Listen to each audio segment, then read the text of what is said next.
बिस्मिल्लाहिर्रहमानिर्रहीम। अस्सलाम वालेकुम everyone. Welcome to physics live. Students, हम लोगों ने टेस्ट सीरीज स्टार्ट किया हुआ है और आज उसी टेस्ट सीरीज का हमारे पास टेस्ट नंबर 2 है, जो कि एमसीक्यूज बेस्ड सीरीज है हमारे पास। तो टेस्ट नंबर 2 में हम लोग चैप्टर नंबर 3 के एमसीक्यूज देख रहे हैं और चैप्टर 3 का नाम डायनामिक्स है। और इसके लिए मैंने आपके कुछ एमसीक्यूज यहाँ पे नोट किए हैं, जो कि अगर आप अटेम्प्ट कर लेते हैं, ऑल दो ये पूरी बुक में इस पूरी चैप्टर के जो मैंने टेस्ट बनाए हैं, इसके बाद टेस्ट 3 होगा इसका, और टेस्ट 3 के बाद टेस्ट 4 होगा। तो 4 टेस्ट के अंदर मैंने आपकी बुक के मैक्सिमम अच्छे लेवल के पॉसिबल एमसीक्यूज डिस्कस यहाँ पे करूँगा। जैसे ही ये 4 टेस्ट कंप्लीट हो जाएंगे, फिर मैं पास्ट पेपर्स के ऊपर बात करूंगा इस चैप्टर के एमसीक्यूज। तो अभी जस्ट जनरल एमसीक्यूज जो इस किताब के चैप्टर के बन सकते हैं, वो मैं डिस्कस करूंगा। जैसे कि आपको याद होगा टेस्ट 1 जिससे ऊपर टेस्ट था, वो टेस्ट आपका एक्सरसाइज के एमसीक्यूज का हुआ था। ये जो टेस्ट 1 आपने कल दिया था, ये सारे आपकी कारवान बुक की एक्सरसाइज के एमसीक्यूज थे। आज हम कारवान बुक की एक्सरसाइज के अलावा एमसीक्यूज देखेंगे, जो कि टेस्ट नंबर 2 के नाम से है। तो टेस्ट नंबर 2 में हमारे पास पहला एमसीक्यू जो मैं आपके लिए लेकर आया हूँ, वो एमसीक्यू कुछ इस तरह से है कि push and pull is an example of, कि अगर हम किसी बॉडी पर पुश या पुल करते हैं, किसी बॉडी को, पुश का मतलब हम धक्का देने को कहते हैं, पुल का मतलब खींचना, तो वो किसकी एग्जांपल बन जाती है? ऑप्शन ए वो मैस की एग्जांपल है, ऑप्शन बी वो टॉर्क है, क्या वो टाइम है, ऑप्शन सी, ऑप्शन डी कि क्या वो फोर्स है। इसी तरह से सेकंड एमसीक्यू में कहता है, अब आपको ये बात अच्छे से पता है कि जब चैप्टर 3 का स्टार्टिंग लेक्चर था, तो उस टाइम पे पढ़ाते वक्त भी मैंने एमसीक्यूज मार्क करवाया था। इस टॉपिक में था, ये मुझे अब याद नहीं आ रहा क्योंकि आपका टेस्ट है, तो ये आप लोगों ने वहां पर करेक्ट ऑप्शन बता देना है। देन सेकंड एमसीक्यूज में कहता है, first law of motion is also called as law of, law of क्या? ऑप्शन ए फोर्स, कि वो फोर्स का लॉ है जो फर्स्ट लॉ ऑफ मोशन है। क्या उसके अंदर हम फोर्स को के बारे में बात करते हैं, तो क्या उसको हम लॉ ऑफ फोर्स कह सकते हैं? ऑप्शन बी, क्या इसको लॉ ऑफ न्यूटन बोलेंगे, कि फर्स्ट लॉ ऑफ मोशन को हम लोग लॉ ऑफ न्यूटन भी कह सकते हैं, या फर्स्ट लॉ ऑफ मोशन को लॉ ऑफ मोमेंटम बोलेंगे, या D option law of inertia. तो फर्स्ट लॉ को हम लोग क्या बोलते हैं? अगेन बात वही आ जाती है, टेस्ट हो रहा है, जबकि टॉपिक पढ़ाते हुए मैंने वहां पर छोटे सा एमसीक्यूज भी मार्क करवाया था।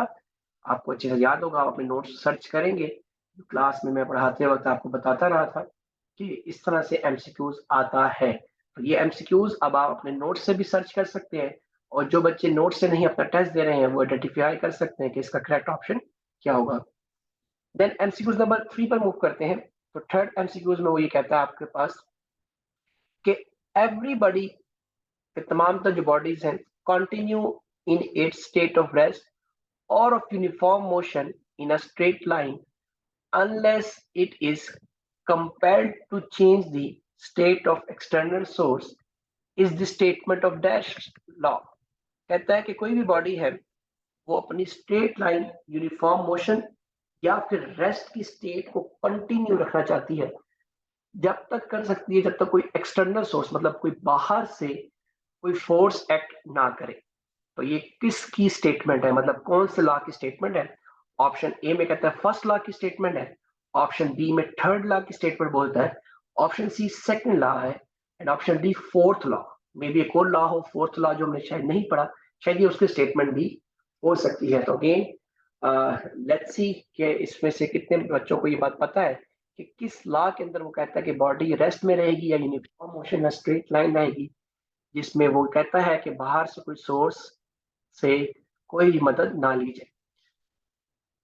नेक्स्ट एमसीक्यूज नंबर 4 पे मूव करते हैं। तो कहता है Newton is equal to dash, कि न्यूटन किसके इक्वल होता है? अगेन ये साइंटिस्ट के नेम की बात नहीं कर रहा है, ये यूनिट की बात कर रहा है, क्योंकि आपको पता है कि ये जो न्यूटन लिखा है, ये सारे का सारा किस लेटर में? स्मॉल लेटर में। और हमने बात पढ़ रखी है कि हमारे पास अगर कोई भी यूनिट कंप्लीट जब हम उसको लिखना चाहते हैं तो हम उसको स्मॉल लेटर में भी लिख सकते हैं। आपको अच्छे से पता है यूनिट्स को लिखने के 2 मेथड्स हैं। वन मेथड मैंने आपको बताया हुआ है कि उसका सिंबल लिख दो। तो न्यूटन जो है हमारे पास यूनिट है ना, उसका सिंबल क्या होना चाहिए? Capital N. लेकिन अगर आप कहते हैं कि नहीं सर मुझे सिंबल नहीं लिखना, लेकिन मुझे रिप्रेजेंट इसको यूनिट की फॉर्म में करना है, तो आप उसका कंप्लीट नेम लिख दो, लेकिन स्मॉल लेटर्स में। देखो मैंने यहाँ पे कंप्लीट नेम लिखा हुआ स्मॉल लेटर्स में। तो स्मॉल लेटर्स में मतलब ये साइंटिस्ट के नेम की बात नहीं कर रहा, ये यूनिट की बात कर रहा है।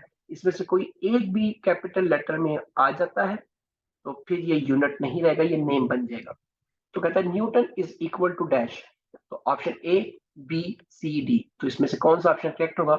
आपको याद होगा हम लोगों ने सेकंड लॉ जब पढ़ा था, उसके एंड पे हमने न्यूटन के बारे में डिस्कस किया था कि 1 न्यूटन क्या होता है। ये वहां से आपको गाइडेंस इसकी थोड़ी बहुत मिल भी जाएगी। देन एमसीक्यू नंबर 5 पे मूव करते कहते हैं when ever a force is applied on a body dash is produce. जब भी किसी बॉडी पर फोर्स अप्लाई करो तो कुछ चीज प्रोड्यूस हो जाती है, मतलब कोई चीज लाजमी आती है। ऑप्शन ए, मास प्रोड्यूस होता है वहां पर। ऑप्शन बी, इनर्शिया प्रोड्यूस हो जाता है। ऑप्शन सी, एक्सेलरेशन आ जाती है। या ऑप्शन डी, टेंशन प्रोड्यूस हो जाती है। तो अगेन इजिएस्ट एमसीक्यूज है, थोड़ा डिफरेंट लाइन से है ताकि आपके कंसेप्ट स्ट्रॉन्ग हो जाए, तो आपने इसका भी अटेम्प्ट कर लेना है। मूव करते हैं एमसीक्यूज नंबर 6 पर। तो कहता है action and reaction are equal in magnitude but dash direction. जो एक्शन एंड रिएक्शन है ये मैग्नीट्यूड में तो इक्वल है, लेकिन डायरेक्शन इनकी क्या है? डैश है। डैश का मतलब आपने वो डैश को फिल करना है कि वहां पर क्या ऑप्शन आएगा। क्या अगर एक्शन रिएक्शन हो रहा है तो क्या उसकी मैग्नीट्यूड इक्वल के साथ उसकी सेम है डायरेक्शन? क्या उसकी डायरेक्शन सेम भी नहीं है, ऑपोजिट भी नहीं है? या उसकी डायरेक्शन ऑपोजिट है या उसकी डायरेक्शन नन है? मतलब कि मैग्नीट्यूड उसने बता दी है, आपने एक्शन एंड रिएक्शन की डायरेक्शन बतानी है वो कहाँ होगी। क्या सेम होगी या सेम नहीं होगी, ऑपोजिट होगी या ऑपोजिट भी नहीं होगी, ना सेम होगी? तो आप लोगों ने इसमें से करेक्ट ऑप्शन आइडेंटिफाई करना है। And move to the next MCQ. The characteristic of body which remains same everywhere in the universe is। कि बॉडी की एक ऐसी करेक्टरिस्टिक जो यूनिवर्स में कहीं भी ले जाएं तो सेम रहेगी। Option A, weight. क्या किसी भी बॉडी का वेट सेम हो सकता है यूनिवर्स में कहीं भी ले जाए? क्या उसका मास, या उसकी वेलोसिटी, या फिर उसका एक्सेलरेशन? मतलब किसी भी बॉडी को उठाकर कहीं भी ले जाओ तो इन चारों में से उसका क्या चीज चेंज नहीं होगा। Then move to the eighth MCQs of the day। कहता है a force which with which the earth attracts a body towards its center। कि कैसी फोर्स जो ऑब्जेक्ट को पे फोर्स लगाती है और उसको खींचती है सेंटर की तरफ, उस फोर्स को क्या नाम देते हैं? मतलब जमीन एक ऐसी फोर्स लगा रही है जो ऑब्जेक्ट्स को अपने सेंटर की तरफ खींचती है, तो उस फोर्स का क्या नाम है? ऑप्शन ए, वेट है उस फोर्स का नाम।